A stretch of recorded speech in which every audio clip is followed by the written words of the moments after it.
शारदाताई आपल्या खोलीत शांतपणे पडून होत्या. इतक्यात त्यांच्या सुनबाई अस्मिता हातात चहाचा ट्रे घेऊन आत आली. ट्रेमध्ये गरम चहा ठेवलेला होता. ती गोड आवाजात म्हणाली, "आई तुमच्यासाठी खास चहा घेऊन आले आहे." शारदाताईंनी डोळे उघडले, मंद हसल्या आणि म्हणाल्या, "सुनबाई तुला माझ्या मनातलं ना सांगता कसं कळतं गं?" तेवढ्यात अस्मिता मागून सुदीप खोलीत आला. तो चहा सुंगत म्हणाला, "वा, अस्मिता चहाचा तर फारच छान सुगंध येतोय."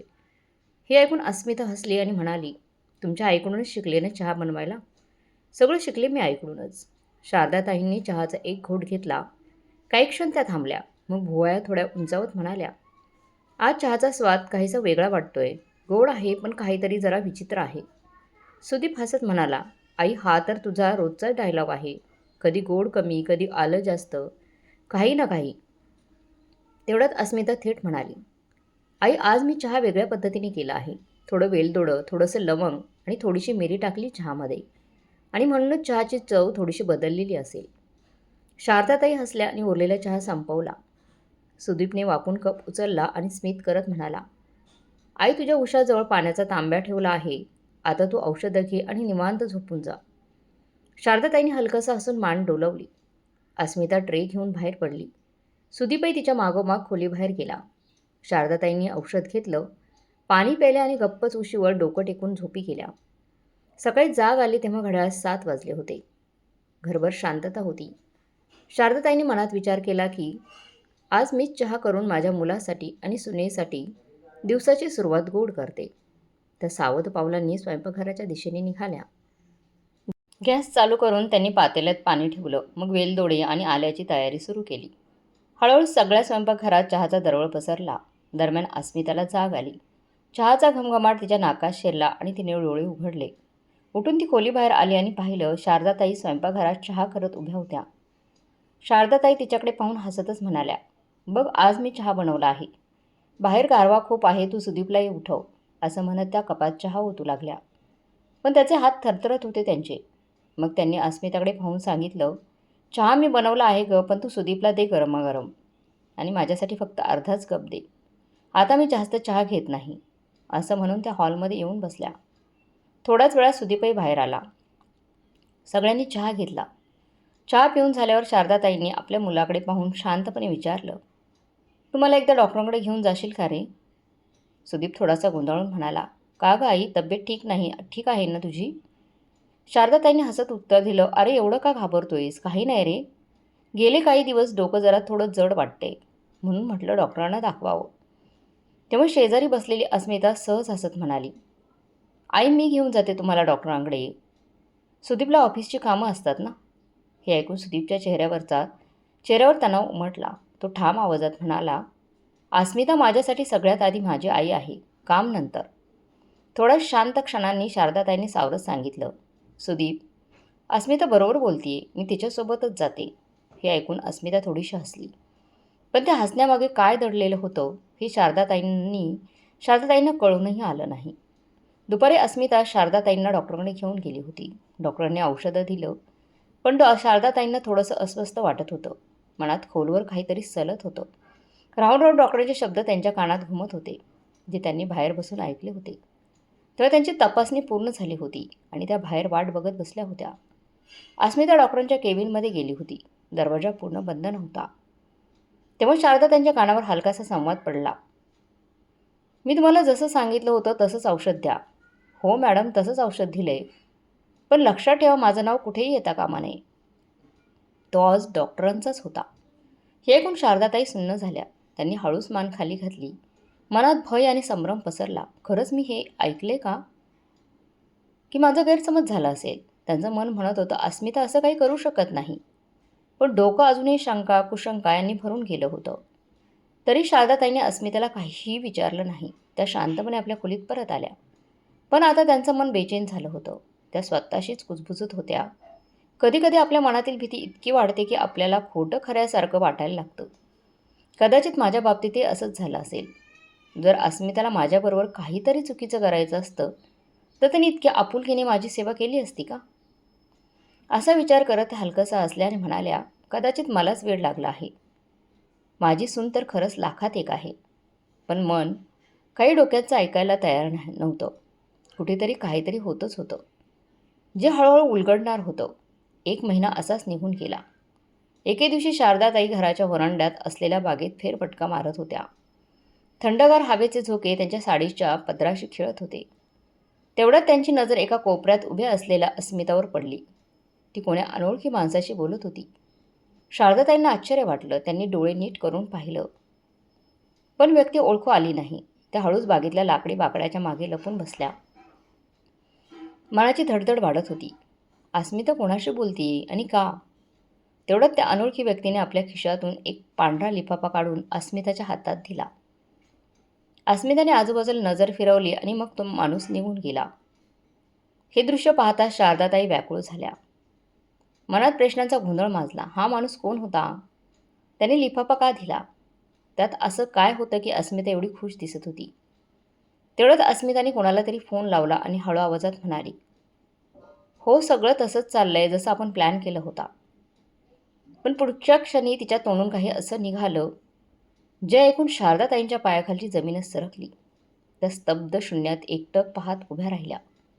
अस्मिता तिथून निघून गेली, पण शारदाताई अजूनही तिथंच निशब्द हादरलेल्या. कशाबशा स्वतःला सावरत त्या खोलीकडे वळाल्या. अंथरुणावर येऊन शांत झोपण्याचा प्रयत्न केला, पण डोळे उघडे होते. डोळ्यात झोप नव्हती, फक्त भीती आणि संशय होता. शारदाताईंनी कुणालाच काही सांगितलं नाही, अगदी सुदीपला देखील नाही. थोड्या वेळाने अस्मिता चहा घेऊन खोलीत आली. आई, चहा घ्या ना, तुम्हाला बरं वाटेल, असं म्हणत ती गोड हसली. शारदाताईंनी हसण्याचा केविलवाना प्रयत्न केला, पण ते हसू फिकट होतं. ठेवून जा, मी पिते, त्यांनी शांतपणे उत्तर दिलं. अस्मिताने त्यांच्याकडे एक क्षण पाहिलं. काही न विचारता ती परत निघून गेली. दरवाजा बंद होताच शारदाताईंनी पदराने डोळे पुसले आणि शांतपणे चहाचा कप उचलून खिडकीबाहेर चहा फेकून दिला. मग गुपचूप आपल्या अंथरुणावर येऊन पडल्या, पण डोळ्यावर झोप नव्हती. अर्धी रात्र उलटून गेली होती, तरी त्यांच्या मनातलं वादळ काही शांत होईना. एक अनामिक भीती, खोलवर झिरपत जाणारा संशय आणि मनात उमटणाऱ्या शंभारो शंका एखाद्या मुक्त वादळासारख्या त्यांच्या विचारांवर घुंगावत होत्या. कधी डोळे मिटायच्या, पण त्या शांततेत अस्वस्थता अजूनच गडद होत जायची. सत्याला दुर्लक्ष करण्याचे अनेक प्रयत्न केले, पण दरवेळी तेच दृश्य, तोच आवाज आणि तीच चलाखी डोळ्यासमोर स्पष्टपणे उभी राहत होती. शारदाताईंनी एक खोल श्वास घेतला. त्यांच्या डोळ्यात एक वेगळी ठाम जिद्द उतरली होती. बस, आता पुरे झाले. आता मी गप्प बसणार नाही, असं त्यांनी स्वतःलाच बजावलं. दुसऱ्या दिवशी जेव्हा अस्मिता चहा घेऊन यायची वेळ झाली, तेव्हा शारदाताई हातात ती जुनी धूळ झाकलेली बाहुली घेऊन बसल्या होत्या, जी त्यांनी कित्येक वर्षापासून कपाटात बंद करून ठेवली होती. हळूहळू त्या बाहुलीशीच बोलू लागल्या. परी, बघ ना, ती पुन्हा आली आहे, ती मला मारणार आहे. आणि मग त्यांनी त्या बाहुलीला निरागसपणे मिठी मारली. त्यांच्या चेहऱ्यावर गोडसर पण थोडंसं अस्वस्थ हास्य उमटलं. तेवढ्यात अस्मिता चहा घेऊन आत आली. हळू आवाजात म्हणाली, आई, हे काय करताय? शारदाताईंनी मान वळवली. त्यांच्या डोळ्यात भीती, निरागसता आणि एक वेडसर चमक स्पष्ट दिसत होती. शांत हो, ती मला मारायला आली आहे, तू पाहतेस ना परी, त्या गुपित सांगत होत्या. पण समोर होती केवळ ती बाहुली. अस्मिता आतून आनंदित झाली. ती मनातच पुटपुटली, आता ही पूर्ण वेडी झाली आहे. चहा न देता ती मागे फिरली. तिच्या चेहऱ्यावर दयेचा लवलेशही नव्हता, उलट एक विकृत समाधान झळकत होतं. शारदाताईंनी तिला गेलेलं पाहिलं आणि त्यांच्या ओठावर एक मंद स्मित उमटलं. आता आपल्या दोघींचा खेळ सुरू झालाय, त्या बाहुलीकडे पाहत म्हणाल्या. सकाळी 8 वाजले होते. सुदीप तयार होऊन ड्रॉइंग रूममध्ये बसला होता. तेवढाच स्वयंपाकघरातून आवाज आला, सुदीप, जरा बघा ना, आई उठल्या आहेत का? चहा थंड होईल. हो, बघतो, असं म्हणत सुदीप आईच्या खोलीकडे गेला.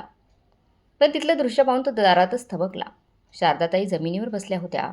हातात एक उशी होती आणि मग त्या उशीला सांगत होत्या, नाही, तू जाऊ नको, सगळे मला सोडून गेलेत, आता तू पण जाशील तर मी एकटीला पडेल ना, तू जाशील का? अचानक त्या रडू लागल्या. हे सगळं पाहून सुदीप घाबरला. आई, आई, तू हे काय करतेस? शारदाताईंनी वर पाहिलं, पण त्यांच्या डोळ्यात एक विचित्र, थक्क करणारी रिकामी नजर होती. तू कोण आहेस? तू मला पण घेऊन जायला आलायस का? मला घेऊन जाऊ नको, त्या कुजबुजल्या. आई, मी तुझा सुदीप आहे, तुझा मुलगा अगं, तू जवळ जात म्हणाला. शारदाताईंनी त्याच्याकडे रोखून पाहिलं. क्षणभर नजर रोवली आणि मग तोंड वळवलं. नाही, तू माझा मुलगा नाहीस. माझा मुलगा तर माझ्यावर खूप प्रेम करतो, तू नाही. हे सगळं ऐकून सुदीपच्या चेहऱ्यावरचा रंगच उडाला. त्याने त्यांच्या हाताला धरून त्यांना उठवलं आणि पलंगावर पुसवलं. तेवढ्यात मागून अस्मिता आली. काळजीचं सोंग करत म्हणाली, काय काय झालं? सुदीपने तिला शांत राहण्याचा इशारा केला आणि मग म्हणाला, काहीतरी बिनसल्यासारखं आहे. आई मला ओळखत नाही अगं. अस्मिताने नजर दुसरीकडे वळवली. तिच्या चेहऱ्यावर लपवलेले हास्य स्पष्ट झळकत होतं. ती मनातच म्हणाली, वा, औषधाचं काम लवकरच झालंय. सुदीप आईला पलंगावर बसून हॉलमध्ये आला. सोफ्यावर डोक्याला हात लावून बसला आणि विचारात गढून गेला. थोड्या वेळाने अस्मिता जवळ आली आणि हलक्या आवाजात म्हणाली, सुदीप, तुम्ही ठीक आहात ना? तो एक दीर्घ श्वास घेऊन म्हणाला, मला काहीच समजत नाही अगं. आईची अशी अवस्था झालीच कशी? तिला डॉक्टरकडे घेऊन गेलं पाहिजे. तेवढ्यात अस्मिता चटकन म्हणाली, नको, असं करू नका. आपण जर आईंना डॉक्टरांकडे नेलं आणि त्यांनी हॉस्पिटलमध्ये ॲडमिट केलं आईला तर लोक काय बोलतील? म्हणतील की आई वेड्या झाल्या आहेत का? आणि ही गोष्ट आपल्या प्रतिष्ठेला धक्का पोचवेल. सुदीप काही काळ विचारात घडून गेला. आईची अवस्था पाहून त्याच्या चेहऱ्यावर चिंता स्पष्ट झळकत होती. तो म्हणाला, अस्मिता, आपल्याला काहीतरी करायलाच हवं. आईकडं लक्षपूर्वक काळजीने घ्यायला हवी. आईची तब्येत दिवसेंदिवस बिघडत चालली आहे. त्यावर अस्मिता शांतपणे म्हणाली, तुम्ही काळजी करू नका, सगळं सुरक्षित होईल. मी आहे ना, मी सगळं सांभाळून घेते. सध्या आईंना घरीच राहू दे, विश्रांती घेऊ दे. आणि गरज वाटली तर आपण त्यांना हॉस्पिटलमध्ये घेऊन जाऊ. सुदीप काही क्षण शांत राहिला. त्याच्या चेहऱ्यावरची दुविधा लपत नव्हती, पण त्याला जराही कल्पना नव्हती की आपल्या पत्नीच्या चेहऱ्यावर दिसणाऱ्या त्या निरागसतेच्या मागे किती विष दडलं आहे. आतल्या खोलीत बसलेल्या शारदाताईंनी आपल्या मुलाची अशी अवस्था पाहिली आणि मनातच पुटपुटल्या. माहिती रे बाळा, तुला तुझ्या आईला अशा अवस्थेत पाहून किती यातना होत असतील. पण बाळा, आत्ता मी तुला काहीच सांगू शकत नाही. दुसऱ्या दिवशी सकाळी अचानक दरवाजावरची बेल वाजली. सकाळी सकाळी कोण आलं असेल असं मनात पुटपुटत अस्मिताने दरवाजा उघडला. समोर शारदाताईंची बहीण आणि अस्मिताची मावस सासूबाई अनुराधाताई उभ्या होत्या. त्यांना पाहून अस्मिता क्षणभर गोंधळली, पण क्षणार्धात स्वतःला सावरत हसून म्हणाली, मावशी, तुम्ही असं अचानक? सांगितलं असतं तर सुदीप तुम्हाला घ्यायला आला असता. अनुराधाताईंनी हसून उत्तर दिलं, अगं, जर आधीच सांगितलं असतं तर तुला सरप्राईज कसं मिळालं असतं?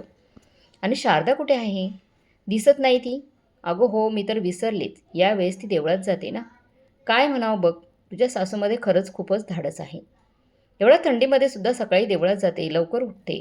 माझं तर थंडीमध्ये पायही निघत नाही. अस्मिता काय बोलणार इतक्यातच अनुराधाताईंनी पुन्हा आदेश दिला, चल पटकन आलं घालून गरमागरम चहा कर, तोपर्यंत मी फ्रेश होते. तेवढा सुदीपही आला. आपल्या मावशीच्या पाया पडत म्हणाला, मावशी, तू कशी आहेस? तुला अचानक पाहून खूप बरं वाटलं. अनुराधा काही बोलणार इतक्यात आतल्या खोलीतून एक जोरदार किंकाळी ऐकू आली. मला मारू नका, मला मारू नका. शारदाताईंचा आवाज भीतीने थरथरत होता. सुदीप क्षणाचा विलंब न करता आईच्या खोलीकडे धावत गेला. मागून अनुराधाताई आणि अस्मिताई धावत तिथे पोहोचल्या. शारदाताईंना पाहताच अनुराधाताई स्तब्धच राहिल्या. शारदाताई पलंगावर बसल्या होत्या. पूर्ण थरथरत चेहरा घामाने ओला चिंब आणि डोळ्यात भीतीचे साचलेले पूर. अनुराधाताई घाबरतच त्यांच्याजवळ गेल्या.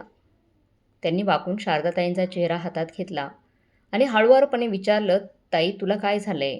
कोणाची भीती वाटते? अगं, मी आहे ना. अनुराधा, तुझी बहीण आहे ना. माझ्याकडे बघ. शारदाताईंचा चेहरा थरथरच राहिला, जणू ते एखाद्या भीषण स्वप्नातून नुकत्याच जाग्या झालेल्या होत्या. त्या सुदीपकडे एकटक पाहत होत्या आणि त्यांच्या तोंडातून अस्पष्ट शब्द निघाले, मला पाठवू नका, मी वेडी नाही आहे. हे ऐकून अनुराधाताईंनी आश्चर्यचकित होऊन सुदीपकडे पाहिलं. सुदीप, तुझी आई असं काय बोलते आहे? आणि हे सगळं केव्हापासून सुरू आहे? अनुराधाताई थोड्याशा उंच आवाजात म्हणाल्या. तेव्हा सुदीप दबक्या स्वरात म्हणाला, आई, काही दिवसांपासून आईची अवस्था खूपच विचित्र होत चालली आहे. मावशी, कधी ती अचानक किंचाळते तर कधी ओक्साबोक्सी रडायला लागते. मी तिला डॉक्टरांकडे घेऊन जायचं ठरवलं होतं, पण मध्येच अस्मिताने बोलायला सुरुवात केली, पण मावशी, आपण त्यांना कुठे घेऊन जाणार? आणि जर डॉक्टरांनी तिथेच ॲडमिट केलं तर लोक काय म्हणतील, की आई वेड्या झाल्या आहेत का? अनुराधाताईंनी तिच्याकडे शांतपणे नजर टाकली आणि तिच्याकडे पाहत राहिल्या, पण काहीच बोलल्या नाहीत. मग त्या आपल्या बहिणीकडे, शारदाताईंकडे वळाल्या आणि प्रेमाने तिच्या डोक्यावरून हात फिरवत म्हणाल्या, मी आली आहे ना गं आता. सगळं ठीक होईल बघ. आता मी इथेच राहणार आहे. जोपर्यंत तू पूर्णपणे बरी होत नाहीस तोपर्यंत मी इथेच राहणार आहे. त्यांच्या आवाजात तो नात्याचा खराखुरा, आपुलकीचा, निर्व्याज, आधारदायक प्रेमभाव होता, जो फक्त बहिणीमध्येच असतो.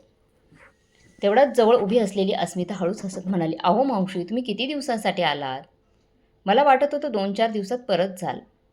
अनुराधाताईंनी तिच्या डोळ्यात नजर घालून सौम्य हसत उत्तर दिलं, नाही गं सुनबाई, जोपर्यंत माझ्या बहिणीची तब्येत पूर्णपणे सुधारत नाही तोपर्यंत मी इथून हलणारही नाही. आणि खरं सांगायचं तर तिची योग्य काळजी माझ्याशिवाय कोणालाच घेता येणार नाही. हे ऐकून बाजूला उभा असलेला सुदीप, जो आईची अवस्था पाहून पूर्णपणे तुटून गेला होता, त्याने एक दीर्घ श्वास घेतला आणि हळू आवाजात म्हणाला, मावशी, खरंच बोलत आहेस ना? तू इथेच राहणार आहेस ना? तुझं असणं म्हणजेच आमच्यासाठी आधार आहे. आईची अवस्था बघवत नाही, पण आता वाटतं ती लवकरच बरं होईल. त्याचवेळी अस्मिता बनावट हसू चेहऱ्यावर आणत म्हणाली, खरंच मावशी, तुम्ही आलात म्हणून आम्हाला थोडा तरी दिलासा मिळालाय बघा. आता शारदाताई हळूहळू झोपेत गेल्या होत्या. अनुराधाताईंनी प्रेमाने तिच्याकडे पाहिले आणि कुजबुजत म्हणाल्या, चल, ताईला झोप लागली आहे, तिला शांत झोपू दे. मग वळून म्हणाल्या, अस्मिता, अजून माझ्यासाठी चहा केला नाहीस का गं? असं म्हणून त्या शारदाताईंच्या खोलीतून बाहेर पडल्या. सुदीप आणि अस्मिता देखील त्यांच्या मागे बाहेर आले. संपूर्ण दिवस तसाच सरून गेला. रात्री सर्वजण डायनिंग टेबलवर एकत्र जेवत होते. वातावरण अगदी सौम्य होतं. तेवढ्यात अस्मिताने आपली बनावटी स्मित हास्य चतुराईने लपत विचारलं, मावशी, एक गोष्ट विचारू का? तुम्हाला आईच्या वागणुकीची, या वेडेपणाची भीती वाटत नाही का हो? क्षणभर टेबलावर गाठा पसरला. सुदीपने आपलं ताट पुढे सारलं आणि रागाने अस्मितेकडे बघत म्हणाला, अस्मिता, हे काय बोलतेस तू? माझी आई वेडी नाही हा. तिला त्रास होतोय, पण वेडेपणा नव्हे. काही गोष्टी तिला लक्षात राहत नाही, एवढंच. सुदीपच्या आवाजात आईबद्दलचा जिव्हाळा आणि राग दोन्ही ठासून भरलेलं होतं. अनुराधाताईंनी सुद्धा कठोर स्वरात सुनावलं, सुनबाई, आज तुझ्या तोंडून हे ऐकलंय, पण यापुढे चुकून सुद्धा माझ्या बहिणीला वेडी म्हणण्याचा प्रयत्न करू नकोस हा. हे ऐकताच अस्मिताचा चेहरा फिकट पडला. ती एक क्षण घाबरल्यासारखी वाटली, पण तिच्या डोक्यात सुरू असलेली खेळी मात्र थांबली नव्हती. तिच्या मनात एक विचार उसळला, वेडी झाली नसेल तर होईलच. औषध हळूहळू काम करते माझं. डायनिंग टेबलवर सर्वांनी जरी जेवण केलं तरी त्या रात्री प्रत्येकाच्या मनात कुठेतरी एक न बोललेली गूढ हालचाल सुरूच होती. जेवण झाल्यानंतर सगळे झोपायला गेले. अनुराधाताई आपल्या बहिणीच्या खोलीत झोपायला गेल्या. त्यांनी हळूच दरवाजा बंद केला आणि शारदा त्यांच्या जवळ जाऊन बसल्या. शारदाताईंनी डोळे उघडले. दोघींच्या डोळ्यात एकच चमक दिसत होती, जाणीवेची, संयमाची आणि उद्देशपूर्ण निर्धाराची. ताई, अनुराधाताईंनी हळू आवाजात विचारलं, हळूहळू सगळं तसंच घडतंय जसं तू आधीच सांगितलं होतंस. आता पुढे काय करायचंय? शारदाताईंनी हलकेच मान डोलवली आणि म्हणाल्या, आता वेळ आली आहे माझ्या सुनेला तिच्याच भाषेत उत्तर देण्याची. पण एक गोष्ट लक्षात ठेव, अस्मिताला काहीच संशय येता कामा नये की तुला काही माहिती आहे. तू फक्त बघ, योग्य वेळी योग्य पाऊल आपोआप उचललं जाईल. त्यांच्या डोळ्यात एकच हेतू स्पष्ट दिसत होता, सत्य सर्वांसमोर आणणं आणि अस्मिताच्या कपटी कारस्थानाचा चेहरा उघड करणं. जी तिच्या सासूबाईला वेळ ठरवण्यासाठी खेळी करत होती. खरं तर शारदाताईंनीच फोन करून आपल्या बहिणीला अनुराधाताईंना बोलावून घेतलं होतं. ताई, पुढे काय करायचे ते सांग ना, अनुराधाताईंनी उत्सुकतेने विचारलं. शारदाताईंनी थोडा विचार करत उत्तर दिलं, उद्या सकाळी तू काहीही करून मला देवळात घेऊन चल. तिथे गेल्यावर तुला सगळं काही सांगते. दुसऱ्या दिवशी सकाळी अनुराधाताईंच्या चेहऱ्यावर एक वेगळाच आत्मविश्वास झळकत होता. जणू काही महत्त्वाचा निर्णय आज घडणार होता. जेव्हा दोघी तयार होऊन देवळात जाण्यासाठी बाहेर पडल्या तेव्हा अस्मिता चकित होऊन म्हणाली, मावशी, एवढ्या सकाळी सकाळी देवळात? काही विशेष पूजा आहे का? अनुराधाताईंनी हलकंसं हसत उत्तर दिलं, नाही गं, काही विशेष नाही. वाटलं देवाचं दर्शन घेऊ, ताईचं मन थोडं हलकं होईल म्हणून. तेवढा सुदीप थोडा काळजीने म्हणाला, मावशी, तुला माहिती ना गं, आईची तब्येत अचानक बिघडते. अशा परिस्थितीत तू एकटी तिची काळजी घेऊ शकशील का? तेव्हा अस्मिता पटकन म्हणाली, हो ना मावशी, तुम्ही देवळात जात असाल तर मी पण येते तुमच्यासोबत. पण अनुराधाताई सुदीपच्या खांद्यावर हात ठेवत हसून म्हणाल्या, सुदीप बाळा, काळजी करू नकोस, तुझी आई पूर्णपणे बरी आहे रे. आणि मी तिच्याबरोबर आहे ना, तिला काहीही होऊ देणार नाही. आणि अस्मिता, तुझं आमच्यासोबत येणं गरजेचं नाही गं, घरातल्या कामांकडे लक्ष दे तू. असं म्हणून त्या दोघी देवळात निघाल्या, फक्त दर्शनासाठी नव्हे तर न्यायाच्या दिशेने एक निर्णायक पाऊल टाकण्यासाठी. दुसरीकडे सुदीप ऑफिसला गेल्यानंतर अस्मिताने आपल्या आईला फोन लावला आणि चिडून म्हणाली, अगं आई, ही माझी मावस सासू ना, माहीत नाही किती दिवस इथे राहणार आहे. आधीच सासूबाईंचा त्रास पुरेसा होता आणि आता त्यांची ही बहीण पण डोक्यावर येऊन बसली आहे घरी येऊन. तिच्या कठोर शब्दानंतर फोनच्या दुसऱ्या टोकून तिच्या आईचा स्वर थोडा कडक झाला. अस्मिता, हे जे तू करत आहेस ते अजिबात योग्य नाही हां. शेवटी सासूही आईसारखीच असते. ते ऐकताच अस्मिता जवळपास ओरडत म्हणाली, आई पुन्हा तू तेच सुरू करू नकोस. ह्याचमुळे मला तुझ्याशी फारसं बोलत नाही मी तुझ्याशी. तू कायम त्यांच्याच बाजूने बोलतेस. आईने थंड पण शांत होऊन उत्तर दिलं, बाळा पण हे लक्षात ठेव.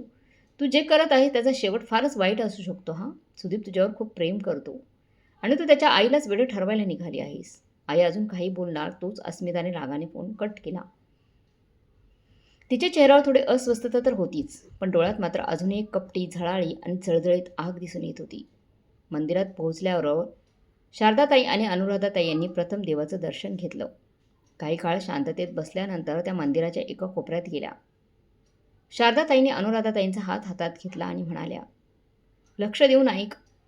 आता आपल्याला पुढचं पाऊल नीट विचारपूर्वक उचलावं लागेल.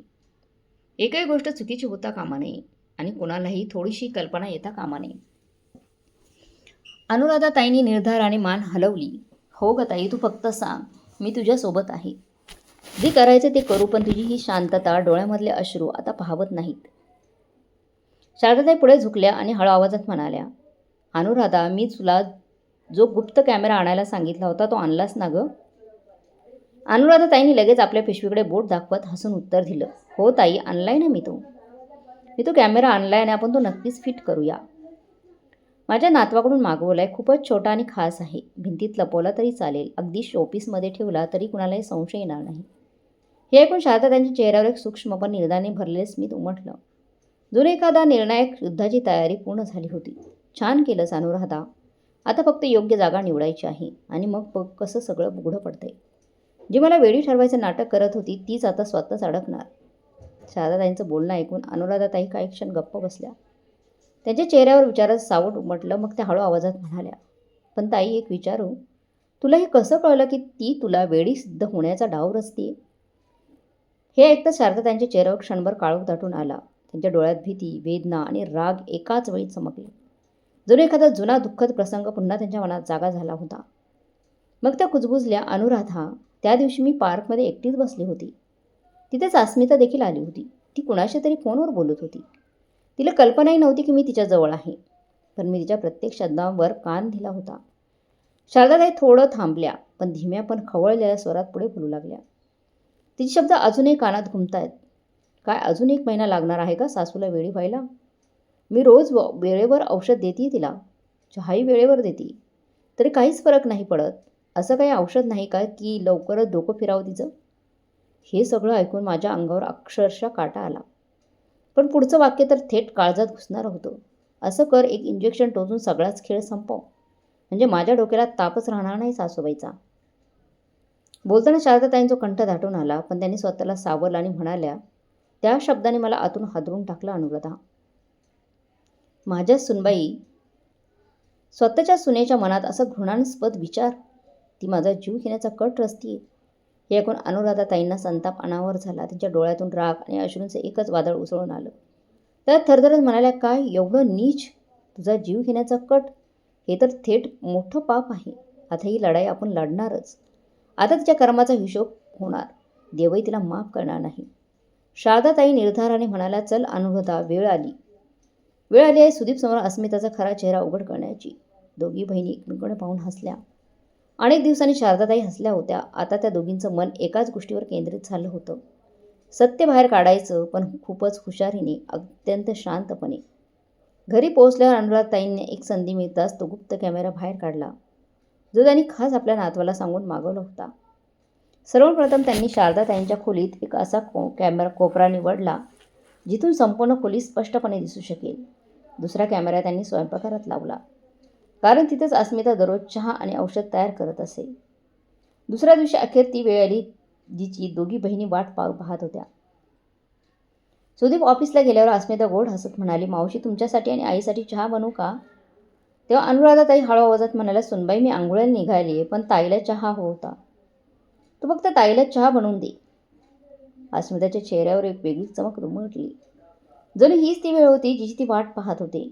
शारदाताई पलंगावर शांतपणे पडल्या होत्या, पण त्यांना जाणवत होतं मोठं वादळ येणार आहे. इतक्यात दरवाजा हळूच उघडला आणि अस्मिता चहाचा ट्रे घेऊन आत आली. तुमच्यासाठी चहा आणलाय, अस्मिता म्हणाली. पण तिच्या चेहऱ्यावरच्या त्या हास्यात एक विचित्र चालाकी स्पष्ट दिसत होती. शारदाताईंनी तिच्या डोळ्यात नजर घातली आणि त्या क्षणी त्यांना कळून चुकलं की ती एक संधी आहे. क्षणाचाही विलंब न करता त्यांनी आपल्या योजनेनुसार भीतीचं नाटक पुन्हा एकदा सुरू केलं. त्यांचे हातपाय थरथरू लागले होते. श्वास वाढलेला होता. अस्मिता काही क्षण तिच्याकडे पाहत उभी राहिली आणि जेव्हा तिला खात्री झाली की सासूबाईंना खरोखरच दौरा पडतो आहे, तेव्हा मात्र तिचा चेहरा बदलला. ती अचानक मोठ्याने हसली आणि म्हणाली, म्हातारे, मी दिलेल्या औषधांचा परिणाम दिसायला लागलाय. आता फारसा वेळ उरलेला नाही. या घरात लवकरच माझंच राज्य असेल. तुझ्या मुलाला मी माझ्या इशाऱ्यावर नाचवेन. आजवर तो आईच्या नावाचा जप करत होता, आता बघ बायकोच्या पदराला धरून चालेल. एवढं बोलून ती खदखदून हसली आणि जाताना शारदाताईंना पायाने लात मारली. त्या धक्क्याने शारदाताई अंथरुणावर खाली कोसळल्या. खोलीत पुन्हा एक भयान शांतता पसरली. काही वेळाने शारदाताईंनी हळूहळू उठून आजूबाजूला पाहिलं. श्वास जोरात घेत होत्या. डोळ्यातून अश्रू वाहत होते. पण त्या अश्रूमध्ये एक समाधान मिसळलेलं होतं. त्यांनी अगदी सावधपणे तो छोटा गुप्त कॅमेरा बंद केला. अनेक कपड्यात गुंडाळून कपाटात लपवून ठेवला. आता त्यांच्या हातात अस्मिताचा खरा चेहरा उघड करणारा ठोस पुरावा लागला होता. संध्याकाळी सुदीप घरी परतला. दरवाजा उघडताच अस्मिता रडत रडत त्याच्या गळ्यात पडली आणि ओरडली, पाहिलंस ना, मला आता या घरात अजिबात राहायचं नाहीये. तुझ्या आईने आज माझा गळाच दाबला. कसाबसा जीव वाचून मी बाहेर आली. हे ऐकता सुदीप सुन्न झाला. आईने तुझा गळा दाबला? तो पटकन आईकडे वळाला. शारदाताई शांतपणे खोलीच्या दाराशी बसलेल्या होत्या. अनुराधाताईंनाही विश्वास बसत नव्हता की अस्मिता इतका भयंकर आरोप करू शकते. अस्मिता आपली मान दाखवत म्हणाली, हे बघ, हे लाल बळ बघ. अजून किती पुरावे हवेत तुला? खूप झालं सुदीप, आता वेळ आली आहे तुझ्या आईला वेड्याच्या हॉस्पिटलमध्ये भरती करायची. यावधी ती कोणाचा तरी जीव घेईल. हे ऐकून सुदीप संतप्त झाला. तो तुटकपणे म्हणाला, अस्मिता, तुला शुद्ध आहे का? काय बडबडतीस? आई कधीच असं काही करू शकत नाही. माझी आई वेडी नाहीये. तेवढ्यात अनुराधाताई संतापाने थरथरत अस्मिताकडे गेल्या आणि म्हणाल्या, तुला लाज वाटायला हवी अशा नीच कृत्यासाठी. पण अस्मिता कुठे थांबणार होती. ती उलटच म्हणाली, मावशी, तुम्ही आमच्या घरात नाक खुपसणं बंद करा हा. ते ऐकून शारदाताई अचानक उठून उभ्या राहिल्या आणि त्या क्षणीच पूर्ण ताकदीने एक जोरदार थापड अस्मिताच्या गालावर मारत गरजल्या, खबरदार, माझ्या बहिणीबद्दल एक शब्द जरी बोललीस तर. खूप झाली तुझी नाटकं. अस्मिता सुन्न झाली. तिच्या चेहऱ्यावर भीती आणि धक्का दोन्ही स्पष्ट दिसत होते. तेव्हाच बाजूला उभा असलेला सुदीप आपली आई पूर्ण शुद्धीवर आहे हे पाहून धावत तिच्याजवळ गेला. डोळ्यात पाणी आलं होतं. तो म्हणाला, आई, तू तर एकदम बरी आहेस, पण अस्मिता तर म्हणत होती की तू पूर्णपणे वेडी झाली आहेस.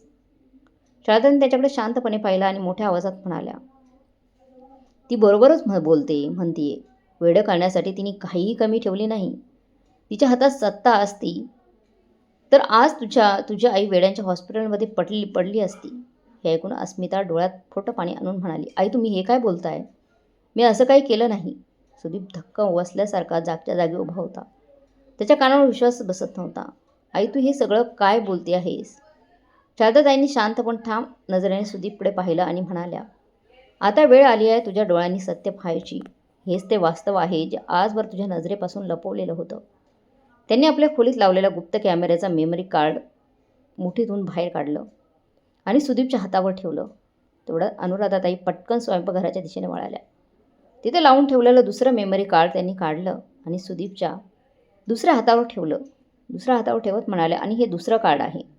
तुझ्या घराच्या स्वयंपाकघरात जो काही खेळ सुरू होता ना, त्याचे पुरावे इथे आहेत, या कॅमेऱ्यात आहे. आता तूच ठरव काय करायचं. सुदीप थरथरत्या हाताने दोन्ही कार्ड्स लॅपटॉपमध्ये टाकले. त्यांनी पहिला व्हिडिओ सुरू केला आणि सगळ्यांची नजरा स्क्रीनवर खेळल्या. व्हिडिओमध्ये अस्मिता सासूबाईंसोबत वागणुकीतल्या अमानुषपणाचं दर्शन घडवत होती. हे औषध दिलंय मी आणि लवकरच हिचा मेंदू बधीर होईल. मग या घरावर माझंच राज्य असेल आणि तुझा मुलगा तो तर माझ्या इशाऱ्यावर नाचेल. आत्तापर्यंत आईचा नावाचा जप करत होता, आता माझा नावाचा करेल. वेडी कुठली? इतकं बोलून अस्मिताने आपल्या सासूबाईने पायाने लाथा मारल्या. हे जे पाहून संपूर्ण घर स्तब्ध झालं. वातावरणात एक अजीबशी तणावाची सावली पसरली होती. सुदीपच्या डोळ्यात रागाने जळजळीत अग्नी स्फुलिंग उठलं. त्याला कळेना की हे ते खरंच पाहतोय की स्वप्न आहे. अस्मिता चवताळून म्हणेल, हे सगळं खोटं आहे. या दोघी मिळून माझ्यावर कट रचत आहेत. ही त्यांची नीच योजना आहे.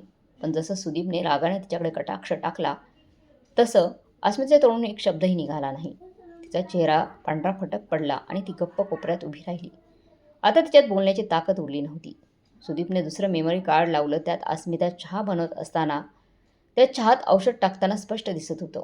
हे दृश्य पाहून सुदीपच्या अंगातलं रक्त खवळलं. त्याच्या डोळ्यात पाणी आलं, पण ते पाणी आता वेदनेचं नव्हतं, तर तो राग, अपमान होता, पश्चात्ताप होता. त्याने संतापून अस्मिताकडे पाहिलं आणि जोरात तिच्या कानाखाल्यात दिली. तुझी हिंमत तरी कशी झाली माझ्या आईला वेडं ठरवण्याची, वेडं औषध देण्याची? अस्मिता गप्प होती. तिच्या डोळ्यात आता भीती होती, अपराधाची जाणीव होती. शारदाताईने अश्रूने भरलेल्या नजरेने सुदीपकडे पाहिलं. त्यांचा स्वर थरथरत होता. बाळा, माफ कर. हे सगळं नाटक आम्ही तुझ्या आणि या घराच्या भल्यासाठी केलं. अस्मिताचं खरं रूप तुझ्यासमोर आणणं गरजेचं होतं. सुदीपने दीर्घ श्वास घेतला. मग ठामपणे म्हणाला, आई, आता काही करायचं राहिलं नाही. ती या घरात एक क्षणही राहू शकत नाही. अस्मिता शारदाताईंच्या पायापाशी पडली. आई, मला माफ करा. माझी फार मोठी चूक झाली आहे. पण मला या घरातून हाकलून देऊ नका. सुदीपने तिचा हात झटका देत पकडला आणि म्हणाला, आता खूप उशीर झालाय. तो तिला फरफडत घेऊन गाडीत घेऊन बसवून निघाला. गाडीत अस्मिता गप्प बसली होती. आता तिच्या डोळ्यात फक्त भीती होती. थोड्या वेळात गाडी अस्मिताच्या माहेरच्या दारात थांबली. सुदीपने तिचा हात घट्ट पकडला. चल. आता मात्र अस्मिता रडत म्हणाली, सुदीप, हात सोड. माझ्या हाताला त्रास होत आहे. माझा एवढा जोराने हात पकडू नकोस. इतक्यात तिची आई सुधाताई दरवाजा उघडून बाहेर आली. मुलीची अवस्था पाहून त्या हबकल्या. अस्मिता, हे सगळं काय चाललंय? सुदीपने त्यांच्याकडे संताप नजरेने पाहिलं. सांभाळा तुमच्या मुलीला आणि लक्ष ठेवा तिच्यावर.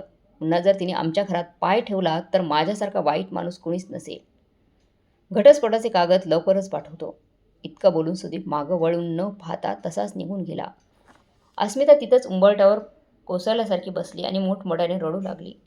तेव्हा तिची आई सुधाताई चिडून तिच्याकडे पाहत कठोर आवाजात म्हणाल्या, बघ, म्हणूनच वारंवार सांगत होते हे सगळं करू नकोस. पण तुला तर तुझ्या सासूबाईंना वेडं ठरवायचं होतंस ना. आता आयुष्यभर बस रडत. इतकं म्हणत सुधाताई घरात निघून गेल्या. अस्मिता आता आपल्या कृत्याचा पश्चाताप करत होती. पण आता फार उशीर झाला होता. दुसऱ्या बाजूला सुदीप परत आपल्या आईजवळ आला होता. शारदाताईंच्या गळ्यात पडून तो हंबरडा फोडून रडू लागला. आई, हे सगळं तू आधीच सांगितलं असतंस तर तुला हे दिवस पाहावे लागले नसते. शारदाताईंच्या डोळ्यांचा कडा ओलावल्या.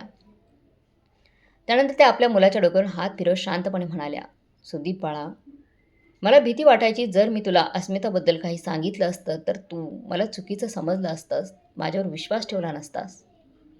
तेवढ्यात अनुराधाताई हसतच बाहेर आल्या आणि म्हणाल्या, चल, गरमागरम चहा घेऊन आली मी. आता पुरे झाले रडारड. सगळं काही सुरळीत झालंय. आपल्याला देवाचे आभार मानायला हवेत की यातून आपण सुखरूप बाहेर पडलोय. अस्मिताच्या जाळ्यातून सुखरूप बाहेर पडलो आहोत. आता घरातलं वातावरणच बदलून गेलं होतं. दुःखाच्या जागी आता आनंद भरून राहिला होता. दोन्ही बहिणींच्या डोळ्यात अश्रू नव्हते. होत्या फक्त समाधान आणि शांततेच्या खुणा. दुसऱ्या बाजूला अस्मितानं मात्र लोभ आणि स्वार्थाच्या आहारी जाऊन सर्व काही तिने गमावलं होतं. तिला वाटत होते की तिचा नवरा फक्त तिचाच असावा. पण ती हेच विसरली होती की प्रेम, सन्मान आणि नातं हे जबरदस्तीने मिळत नाही. ते मिळतं आपल्या कृतीने आणि निर्मळ मनाने. आणि ती मात्र ते मिळवण्यात अपयशी ठरली होती. तर मग मित्रांनो, तुम्हाला शारदाताईंनी आणि अनुराधाताईंनी सुनेचा प्लॅन उघडकीस आणण्यासाठी जो प्लॅन बनवला होता, भन्नाट युक्ती केली होती, ती तुम्हाला कशी वाटली कमेंट बॉक्समध्ये नक्की कळवा. आणि आजची कथा आवडली असेल तर लाईक, शेअर, सबस्क्राईब नक्की करा. भेटूया पुढच्या व्हिडिओत. तोपर्यंत धन्यवाद.